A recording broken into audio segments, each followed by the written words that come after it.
Hey everybody, Professor Berninger here, coming at you from my brother's open boat, because today we're talking about Stephen Crane's great little short story, The Open Boat. It's not the easiest story to understand, but by the time we're done here, you will have a full understanding of the theme, and you will know specific points to support the theme, so that you can write a good answer to a question about Stephen Crane's The Open Boat on an essay exam. But just briefly, Stephen Crane, very inventive American writer. He sort of developed this sort of austere, stark writing style. Almost makes you a little bit uncomfortable. He describes things so vividly and realistically. Interesting side note about Stephen Crane, he actually, like you, went to college in Columbia County, the Claverick College. So Claverick, New York, about in central Columbia County, for several decades had a college in it. It was a college town. People could take the railroad in. And Stephen Crane actually attended Claverick College. So pretty cool. But the story here, I have your questions, and I just want to, I'll cover those as we go through. But a lot of you were sort of scratching your heads about what are they doing in the boat, like what actually happened here. So this short story, this piece of fiction, is based on an actual occurrence in Stephen Crane's life. He was a reporter, a correspondent, who was on his way to cover part of the Spanish-American War in Cuba in the Caribbean, about I think 90 miles off the Florida coast. And the ship he was on sank, and he wound up in an open boat. You can easily, if you're really interested, find more about that in an essay he wrote about the experience online, or I can send a copy to you if you ask. So the correspondent is on a ship, and for some reason the ship sank. My guess would be the engine got too hot, the steam engine, and exploded, and the thing sank. That happened. But I don't know that for sure.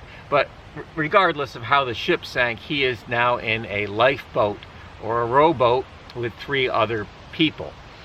And they are trying to get rescued. Okay, now this is important to understand, because I missed this the first few times I read the story. They're in the boat. We'll make believe land is over there. They can't go straight for land, because as they get closer to the shore, and if you've been to the ocean, you observe the waves get bigger the closer you get to the shore. And they're just in a little open boat. They'll capsize, which is what does happen at the end. They also don't want to go out there. They don't want to go further out into the ocean. They're just kind of staying in this middle zone, close enough to land, hoping to be rescued, but not too close. They don't want to capsize. So they do have to row. Who is in the boat? We've got 4 people. The correspondent, who was a passenger on the ship. The captain. Now the captain is injured. He got hurt when the ship went down. People, I don't know why the captain didn't go down with the ship. Captains don't have to go down with their ship. It's not a law. So don't fuss over that at me. The captain who's injured, the correspondent, Billy the oiler. What's the oiler do? The oiler oils. So he would have been in charge of keeping the engine oiled. And the cook. And they each have a job. The captain is in charge. He's the captain. Billy, the only one with a name and the only one who dies, Billy the oiler and the correspondent take turns rowing. And it is the responsibility of the cook to bail out the water, because water is coming over the sides. I mean, pretty close. I think the way it's described, the rowboat was about as far off the water as this open boat is off the safe lawn here. So the 4 of them are there, and they are trying to not die.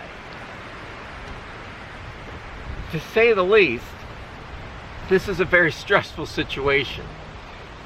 I'm going to estimate, based on reading the story and knowing what actually happened, they were out there for maybe 24 or 36 hours. So quite a while. It's one of the reasons they're so very, very tired.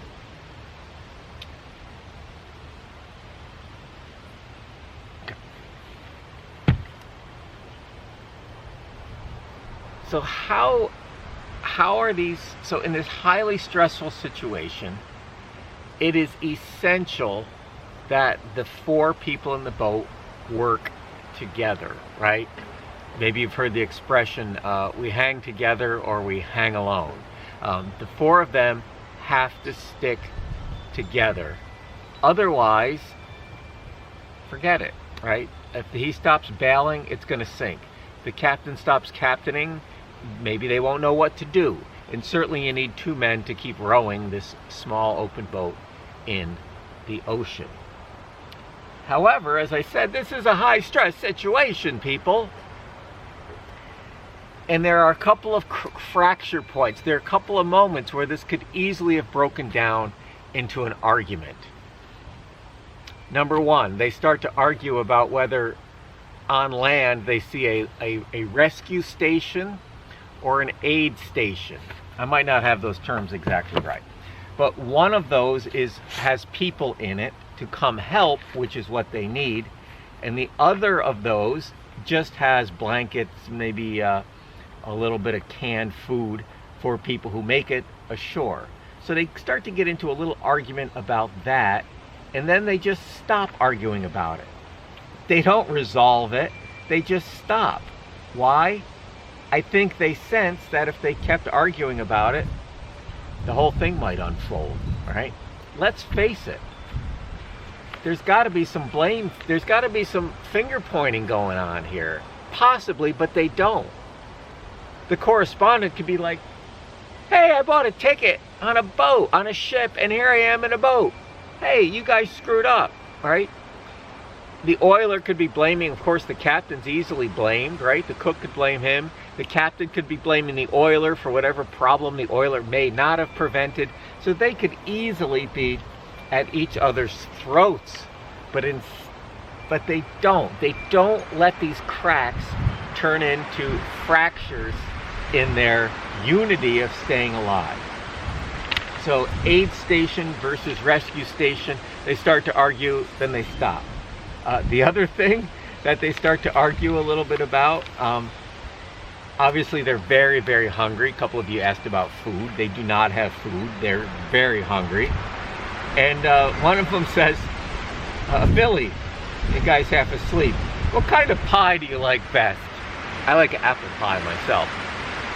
Pie, said the oiler, and of course, don't talk about those things, blast you. Well, said the cook, I was just thinking about ham sandwiches. So they just kind of stopped talking about that, right? What are you talking about food for? We're all hungry. And so they stop.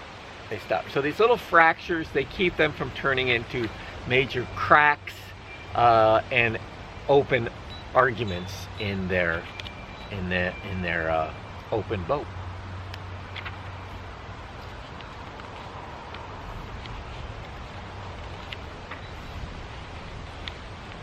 There is a 2-part theme in this story. 2-part theme. Not 1 part, 2. You need to know both parts of the theme, and I'm going to say the theme right here, and if you're smart, you're going to write this down. Because nature is indifferent to man, men must stick together to survive. We'll update it. Because nature is indifferent to people, people must stick together to survive. That is the theme we're going to focus on in the open boat, and that you will be writing about on the essay exam. 2 parts to the theme. First part, they need to stick together. Well, I already started talking to you about that, right? These little arguments start to open up, but they quickly just cease them. They cease them. First off, they're working very well together, right? The captain is in charge. They're taking orders from the captain. The cook is bailing, right? The cook is bailing water out. Most importantly, Billy the oiler and the correspondent are willingly taking turns rowing, right? That's very important. Let's face it, if one of them was out for him or herself, they'd be like, oh, I'm tired, even though I'm not tired. I'm tired, can you take over? Because he wants to hold on to as much energy as possible. And the other one would say, dude, you've only been rowing for like 2 minutes. Keep rowing. No, they willingly spell each other. They rowed almost to the point where they're exhausted. In fact, maybe that's why Billy the oiler died at the end, right? Maybe he rowed so hard that he was exhausted. So that's important. The 4 men are working well together. Billy and the oiler are willingly, almost happily, taking turns. Billy says, well, I'll read to you. The oiler plied the oars until his head drooped forward, where the overpowering sleep blinded him, right? Almost to exhaustion. And he rowed yet afterward. Then he touched a man in the bottom of the boat and called his name. Will you spell me for a little while, he said meekly. Sure, Billy, said the correspondent, awaking and dragging himself to a sitting position. They exchanged places carefully, and the oiler, cuddling down in the seawater at the cook's side, seemed to go to sleep instantly. So they're about rowing to exhaustion before they ask for help.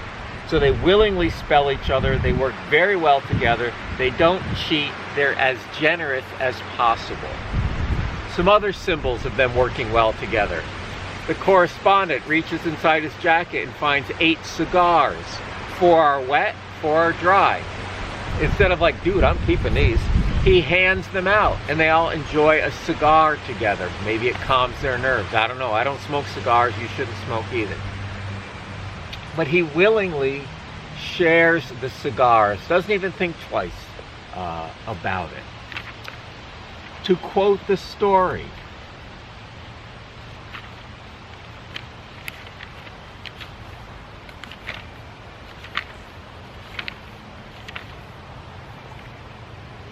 beginning of section 3. It would be difficult to describe the subtle brotherhood of men that was here established on the seas. No one said that it was so. No one mentioned it, but it dwelt in the boat and each man felt it warm him. They were a captain, an oiler, a cook, and a correspondent. And they were friends in a more curiously iron-bound degree than may be common. The hurt captain lying against the water jar. They're in the ocean here, the Caribbean Sea, salt water, can't drink it, and somebody was smart enough to grab a fresh water jar before they left so they can drink.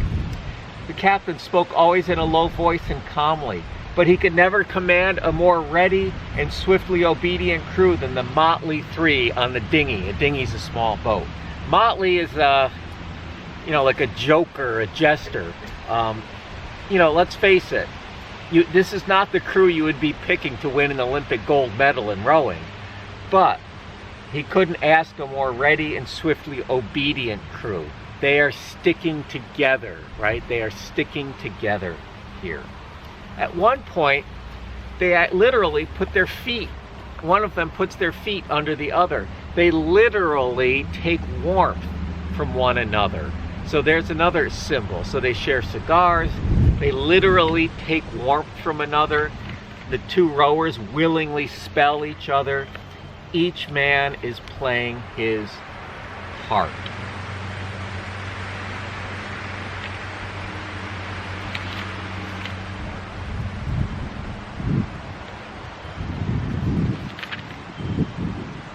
Very good. So we'll take a little break here and we'll talk about nature in our next little segment.